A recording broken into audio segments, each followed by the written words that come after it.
students, today we will read and explain the poem London Summer Morning written by Mary Robbins. She lived in England and in the busy cities of Bristol and London. Okay, and the poem uses the list and lots of description to convey the sights and the sounds of London. And this poem is in the form of poetry. And in this poem, she uses a lot of description to convey light and sounds of the London by describing the various people who are seen on the streets during the London many, like the chimney boy, housemaid and the milkman, etc. Okay, she feels glad to see everyone busy in their routine work when she gets up in the morning after seeing lots of dreams. She feels both positivity and negativity about London. Now come to the poem. Once I will read the poem, please listen carefully. Who has not waked to list the busy sounds or summer's morning in the sultry smoke of noisy London on the pavement hot, the sooty chimney boy with a dinky face and tattered covering shrilly balls with his tray, rousing the sleepy housemaid. At the door, the milk pail rattles and the tinkling bell proclaims the dustman's office, while the street is lost in clouds impervious. Now begins the din of hackney coaches, wagons, carts, while tinmen's shops and noisy trunk makers, knife grinders, coopers, squeaking cock cutters, fruit barrows, and the hunger-giving cries of vegetable vendors fill the air.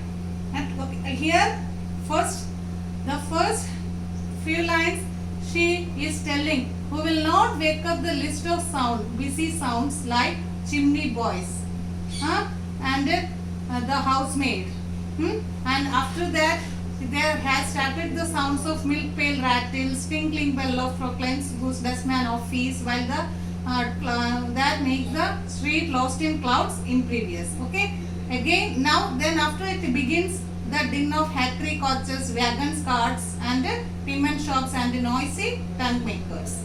And again describing some sounds like knife grinders, coopers, squeaking cork cutters, fruit borrows, and the hunger-giving cries of vegetable vendors, means vegetable call of vegetable vendors and fruit vendors. These all sounds fill the air is filled with all these sounds. Okay. Now, every shop displays its varied pride and the fresh sprinkled pavement cools the feet of early walkers.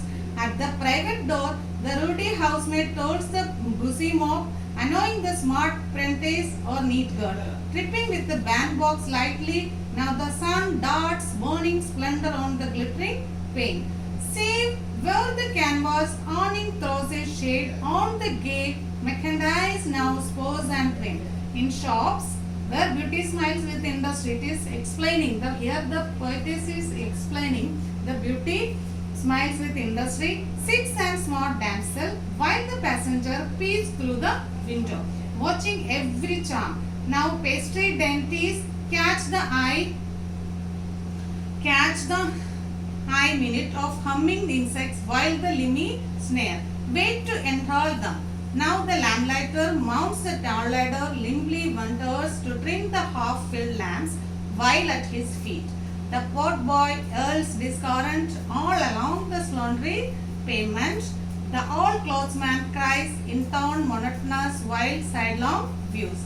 The area of his traffic now the back is slightly open and the half-worn suit. That is, here again she is trying to explain something. The pilfered treasure of the base domestic spoiler. For one half his work sings in the green abbeys, and the potter now bears his huge loads along the buried way, and the poor poet wakes from busy dreams to paint the summer morning. Okay, here we can see the entire poem.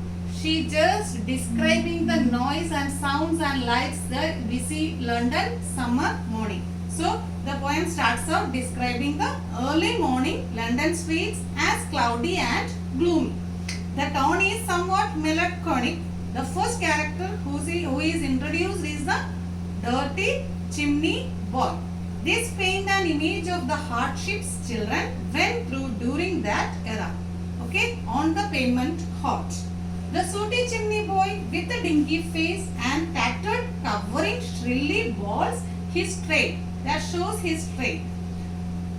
And also showing the difficulties of adolescents had to go through, often focus into child labor to support their families or themselves.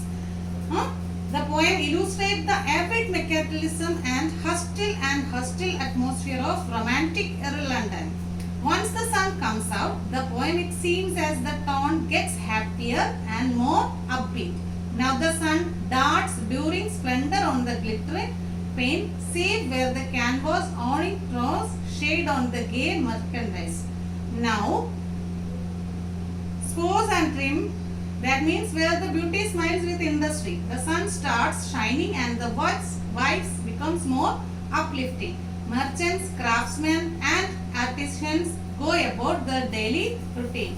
The poem illustrates the true beauty behind this sort of atmosphere opposed to modern times where the town folks would all go to their desk jobs. These people either learn a craft, skill or are a merchant of some sort, and that's how they make their living. And this is all about the poem. I hope all of you understood. This is nothing. The poet is only try to describing the picture of London summer morning with lots of light and sounds, and she also tried to narrate its positivity and negativity about the town. I hope all of you understood the poem. Have a nice day.